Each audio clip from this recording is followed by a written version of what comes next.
Harry Potter and the Prisoner of Azkaban, Chapter 2, Aunt Marge's Big Mistake. Harry went down to breakfast the next morning to find the three Dursleys already sitting around the kitchen table. They were watching a brand new television, a welcome home for the summer present for Dudley, who had been complaining loudly about the long walk between the fridge and the television in the living room. Dudley had spent most of the summer in the kitchen, his piggy little eyes fixed on the screen and his 5 chins wobbling as he ate continuously. Harry sat down between Dudley and Uncle Vernon, a large, beefy man with a very little neck and a lot of mustache. Far from wishing Harry a happy birthday, none of the Dursleys made any sign that they had noticed Harry enter the room, but Harry was far too used to this to care. He helped himself to a piece of toast and then looked up at the reporter on the television, who was halfway through a report on an escaped convict. The public is warned that Black is armed and extremely dangerous. A special hotline has been set up, and any sighting of Black should be reported immediately. No need to tell us he's no good, snorted Uncle Vernon, staring over the top of the newspaper at the prisoner. Look at the state of him. The filthy layabout. Look at his hair. He shot a nasty look sideways at Harry, whose untidy hair had always been a source of great annoyance to Uncle Vernon. Compared to the man on the television, however, whose gaunt face was surrounded by a matted, elbow-length tangle, Harry felt very well groomed indeed. The reporter had reappeared. The Ministry of Agriculture and Fisheries will announce today. Hang on, barked Uncle Vernon, staring furiously at the reporter. You didn't tell us where that maniac's escaped from. What use is that? Lunatic could be coming up the street right now. Aunt Petunia, who was bony and horse-faced, whipped around and peered intently out of the kitchen window. Harry knew Aunt Petunia would simply love to be the one to call the hotline number. She was the nosiest woman in the world and spent most of her life spying on the boring, law-abiding neighbors. When will they learn? Said Uncle Vernon, pounding the table with his large purple fist. That hanging's the only way to deal with people. Very true, said Aunt Petunia, who was still squinting into the next door's runner beans. Uncle Vernon drained his teacup, glanced at his watch, and added, I'd better be off in a minute, Petunia. Marge's train gets in at 10. Harry, whose thoughts had been upstairs with the broomstick servicing kit, was brought back to earth with an unpleasant bump. Aunt Marge, he blurted. She's not coming here, is she? Aunt Marge was Uncle Vernon's sister, even though she was not a blood relative of Harry's, whose mother had been Aunt Petunia's sister. He had been forced to call her aunt all his life. Aunt Marge lived in the country, in a house with a large garden where she bred bulldogs. She didn't often stay at Privet Drive because she couldn't bear to leave her precious dogs, but each of her visits stood out horribly vividly in Harry's mind. At Dudley's 5th birthday party, Aunt Marge had whacked Harry around the shins with her walking stick to stop him from beating Dudley at musical statues. A few years later, she had turned up at Christmas with a computerized robot for Dudley and a box of dog biscuits for Harry. On her last visit, the year before Harry started Hogwarts, Harry had accidentally trodden on the tail of her favorite dog. Ripper had chased Harry out into the garden and up a tree, and Aunt Marge had refused to call him off until past midnight. The memory of this incident still brought tears of laughter to Dudley's eyes. Marge'll be here for a week, Uncle Vernon snarled. And while we're on the subject, he pointed a fat finger threateningly at Harry. We need to get a few things straight before I go and collect her. Dudley smirked and withdrew his gaze from the television. Watching Harry being bullied by Uncle Vernon was Dudley's favorite form of entertainment. Firstly, growled Uncle Vernon, you'll keep a civil tongue in your head when you're talking to Marge. All right, said Harry bitterly, if she does when she's talking to me. Secondly, said Uncle Vernon, acting as though he had not heard Harry's reply, as Marge doesn't know anything about your abnormality, I don't want any funny stuff while she's here. You behave yourself, got me? I will if she does, said Harry through gritted teeth. And thirdly, said Uncle Vernon, his mean little eyes now slits in his great purple face, we've told Marge you attend St. Brutus's Secure Center for the Incurably Criminal Boys. What? Harry yelled. And you'll be sticking to that story, boy, or there'll be trouble, spat Uncle Vernon. Harry sat there, white-faced and furious, staring at Uncle Vernon, hardly able to believe it. Aunt Marge coming for a week-long visit. It was the worst birthday present the Dursleys had ever given him, including that pair of Uncle Vernon's old socks. Well, Petunia, said Uncle Vernon, getting heavily to his feet, I'll be off to the station then. Want to come along for the ride, Dudders? No, said Dudley, whose attention had returned to the television now that Uncle Vernon had finished threatening Harry. Duddy's got to make himself smart for his auntie, said Aunt Petunia, smoothing Dudley's thick blonde hair. Mummy's bought him a lovely new bow tie. Uncle Vernon clapped Dudley on his porky shoulder. See you in a bit, then, he said, and he left the kitchen. Harry, who had been sitting in a kind of horrified trance, had a sudden idea. Abandoning his toast, he got quickly to his feet, followed Uncle Vernon to the front door. Uncle Vernon was pulling on his car coat. I'm not taking you, he snarled as he turned to see Harry watching him. Like I want to come, said Harry coldly. I want to ask you something. Uncle Vernon eyed him suspiciously. Third year at Hog at my school are allowed to visit the village sometimes, said Harry. So, snapped Uncle Vernon, taking his car keys from a hook next to the door. I need you to sign the permission form, said Harry in a rush.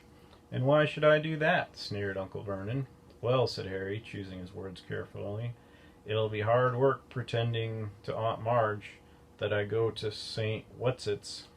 Brutus's secure center for incurably criminal boys, bellowed Uncle Vernon, and Harry was pleased to hear a definite note of panic in Uncle Vernon's voice. Exactly, said Harry, looking calmly up into Uncle Vernon's large purple face. It's a lot to remember. I'll have to make it sound convincing, won't I? What if I accidentally let something slip?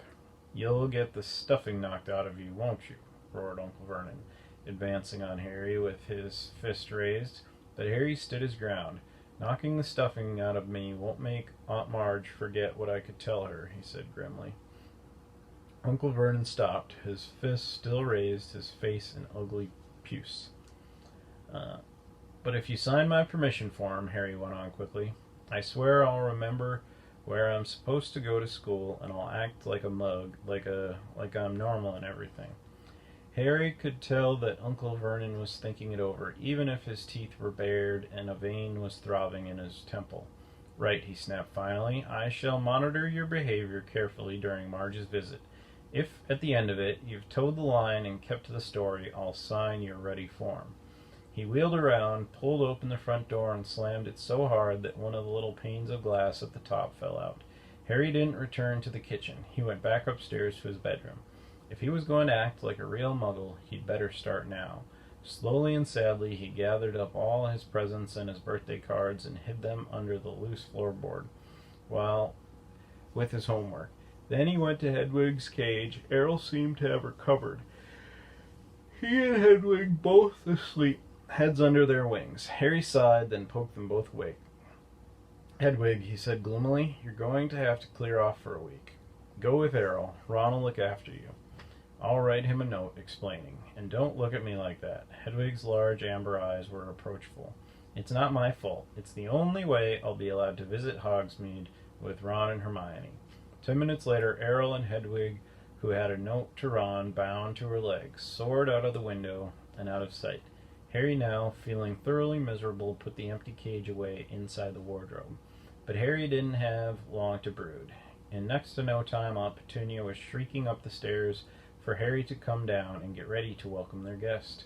Do something about your hair, Aunt Petunia snapped as he reached the hall.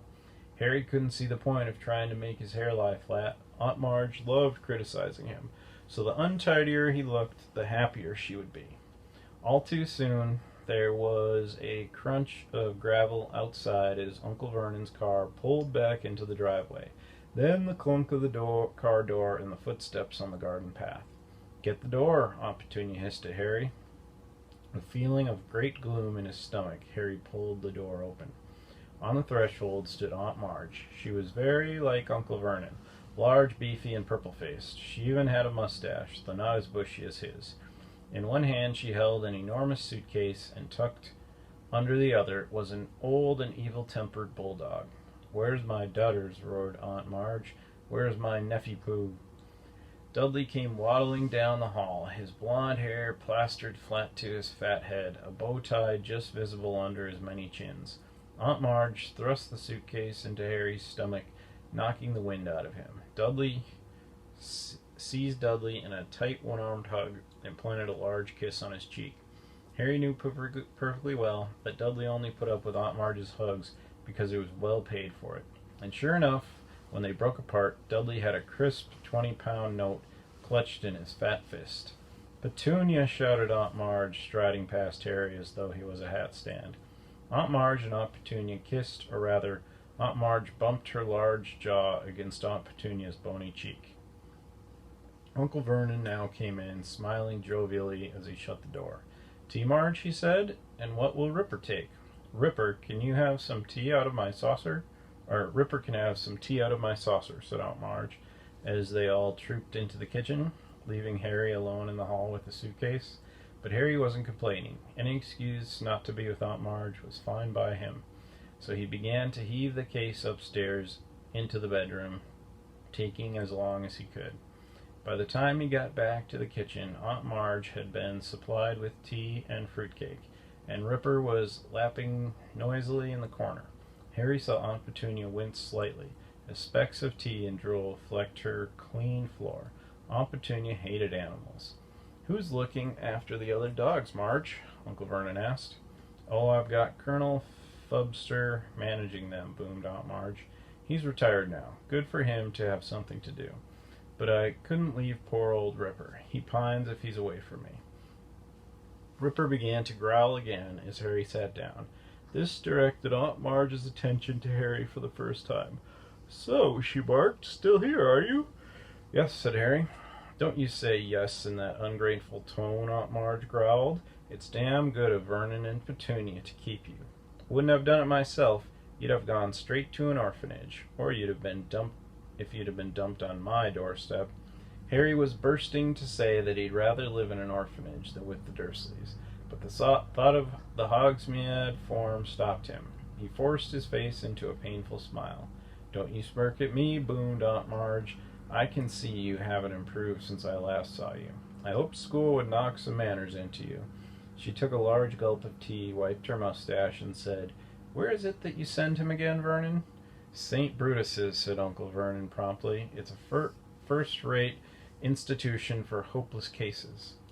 "I see," said Aunt Marge. "Do they use the cane at St. Brutus's, boy?" She barked across the table. Uncle Vernon nodded curtly behind Aunt Marge's back. "Yes," said Harry, then feeling he might as well do the thing properly, he added, "all the time." "Excellent," said Aunt Marge. "I won't have this namby-pamby, wishy-washy nonsense about not hitting people who deserve it. A good thrashing is what's needed in 99 cases out of 100. Have you been beaten often?" "Oh, yeah," said Harry. "Loads of times." Aunt Marge narrowed her eyes. "I still don't like your tone, boy," she said. "If you can speak of your beatings in that casual way, they clearly aren't hitting you hard enough.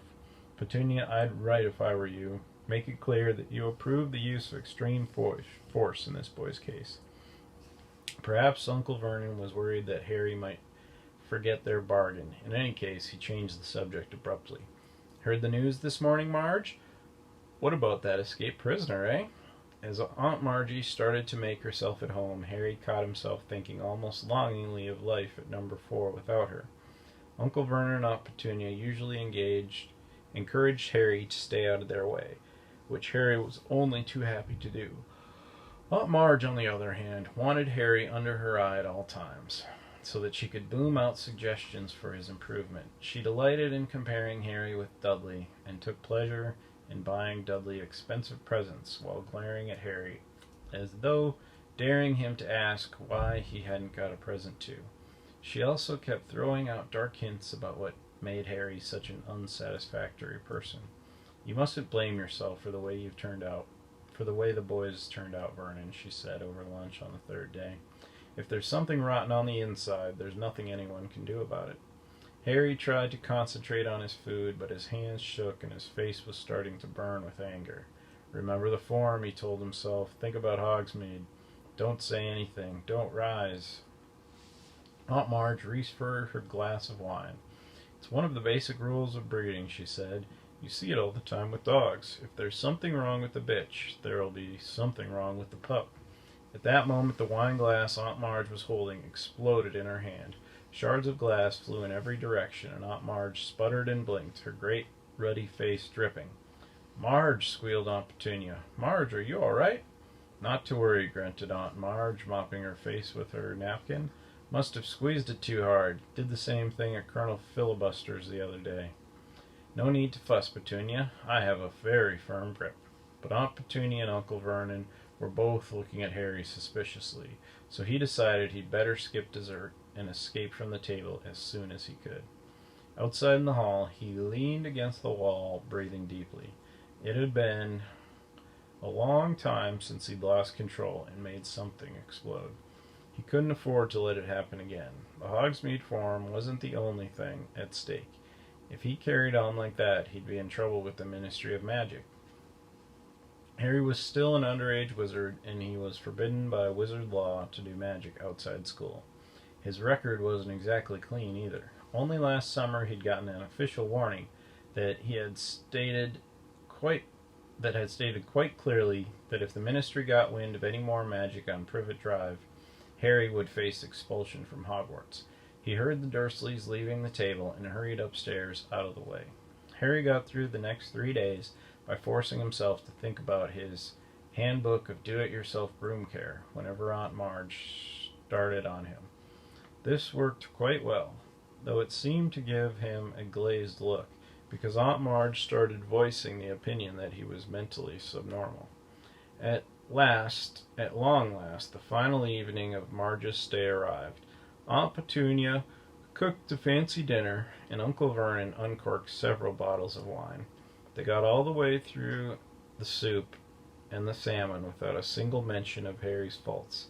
During the lemon meringue pie, Uncle Vernon bored them all with a long talk about Grunnings, his drill-making company. Then Aunt Petunia made coffee, and Uncle Vernon brought out a bottle of brandy. Can I tempt you, Marge? Aunt Marge had already had quite a lot of wine. Her huge face was very red. Just a small one, then, she chuckled. A bit more than that. And a bit more. That's the ticket. Dudley was eating his 4th slice of pie. Aunt Petunia was sipping coffee with her little fingers sticking out. Harry really wanted to disappear into his bedroom, but he met Uncle Vernon's angry little eyes and knew he would have to sit it out. Ah, said Aunt Marge, smacking her lips and putting the empty brandy glass back down. Excellent nosh, Petunia. It's normally just a fry-up for me of an evening, with 12 dogs to look after. She burped richly and patted her great tweed stomach. Pardon me, but I do like to see a healthy-sized boy, she went on, winking at Dudley. You'll be a proper-sized man, Dudders, like your father. Yes, I'll have a spot more brandy, Vernon. Now, this one here. She jerked her head at Harry, who felt his stomach clench. The handbook, he thought quickly. This one's got a mean, runty look about him. You get that with dogs. I had Colonel Fubster drown one last year. Ratty little thing it was. Weak, underbred. Harry was trying to remember page 12 of his book, A Charm to Cure Reluctant Reversers. It all comes down to blood. As I was saying the other day, bad blood will out. Now, I'm saying nothing against your family, Petunia. She patted Aunt Petunia's bony hand with her shovel-like one. But your sister was a bad egg. They turn up in the best families. Then she ran off with a wastrel. And here's the right result in front of us. Harry was staring at his plate, a funny ringing in his ears. Grasped her broom firmly by the tail, he thought, but he couldn't remember what came next. Aunt Marge's voice seemed to be boring into him like one of Uncle Vernon's drills. This Potter, said Aunt Marge loudly, seizing the brandy bottle and splashing more into her glass and over the tablecloth. You never told me what he did. Uncle Vernon and Aunt Petunia were looking extremely tense. Dudley had even looked up from his pie to gape at his parents. "He didn't work," said Uncle Vernon, with half a glance at Harry. "Unemployed." "As I expected," said Aunt Marge, taking a huge swig of brandy and wiping her chin on her sleeve. "A no account, good for nothing, lazy scrounger who—" "He was not," said Harry suddenly. The table went very quiet. Harry was shaking all over. He had never felt so angry in his life. "More brandy," yelled Uncle Vernon, who had gone very white. He emptied the bottle into Aunt Marge's glass. "You boy," he snarled at Harry. "Go to bed. Go on." "No, Vernon," hiccuped Aunt Marge, holding up a hand, her tiny bloodshot eyes fixed on Harry's. "Go on, boy, go on. Proud of your parents, are you? They go and get themselves killed in a car crash. Drunk, I expect." "They didn't die in a car crash," said Harry, who found himself on his feet. "They died in a car crash, you nasty little liar, and left you to be a burden on their decent, hard-working relatives," screamed Aunt Marge, swelling with fury. "You are an insolent, ungrateful little—" But Aunt Marge suddenly stopped speaking. For a moment it looked as though words had failed her. She seemed to be swelling with inexpressible anger, but the swelling didn't stop.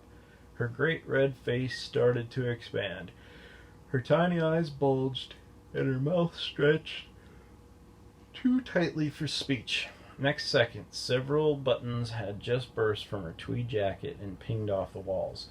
She was inflating like a monstrous balloon, her stomach bursting free of her tweed waistband, each of her fingers blowing up like a salami. "Marge!" yelled Uncle Vernon and Aunt Petunia together as Aunt Marge's whole body began to rise off her chair toward the ceiling. She was entirely round now, like a vast life buoy with piggy eyes, and her hands and feet stuck out weirdly as she drifted up into the air, making apoplectic popping noises. Ripper came skidding into the room, barking madly. "No!" Uncle Vernon seized one of Marge's feet and tried to pull her down again, but was almost lifted from the floor himself. A second later, Ripper leapt forward and sank his teeth into Uncle Vernon's leg. Harry tore from the dining room before anyone could stop him, heading for the cupboard under the stairs. The cupboard door burst magically open as he reached it. In seconds, he had heaved his trunk to the front door. He sprinted upstairs and threw himself under the bed, wrenching up the loose floorboard and grabbing the pillowcase full of his books and birthday presents. He wriggled out, seized Hedwig's empty cage, and dashed back downstairs to his trunk, just as Uncle Vernon burst out of the dining room, his trouser leg in bloody tatters. "Come back in here," he bellowed. "Come back and put her right." But a reckless rage had come over Harry. He kicked his trunk open, pulled out his wand, and pointed it at Uncle Vernon. "She deserved it," Harry said, breathing very fast. "She deserved what she got. You keep away from me." He fumbled behind him for the latch on the door. "I'm going," Harry said. "I've had enough." And in the next moment he was out in the dark, quiet street, heaving his heavy trunk behind him, Hedwig's cage under his arm.